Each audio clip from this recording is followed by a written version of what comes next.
Assalomu alaykum aziz kuzatuvchilar.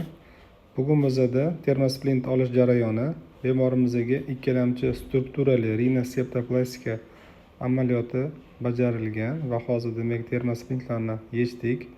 Ko'rishimiz mumkin bo'ladi. Burunimiz tekis holatga keldi.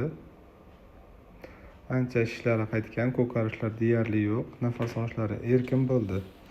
Bemorimiz yoshligidan beri bu kasallik bilan aziyat chekib kelgan, yoshliklarda travma olgan va burun qiyshayishiga olib kelgan. Burun to'siqlari ham keskin qiyshaygan. 4-5 yil oldin septoplastika amaliyoti amalga oshirilgan, lekin yaxshi natija bo'lmagan. Shundan keyin bemorimiz bizga murojaat qilib keldilar.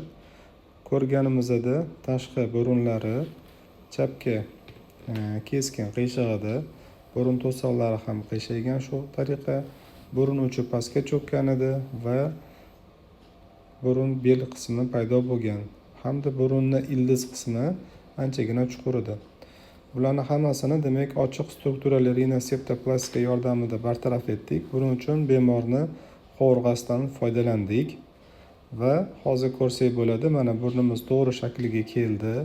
Burun uchlari ko'tarildi, burunning ildiz qismi ham ko'tarildi, garbinkamiz yo'qoldi. Eng asosiysi burun to'sig'imiz tekis holatga keldi.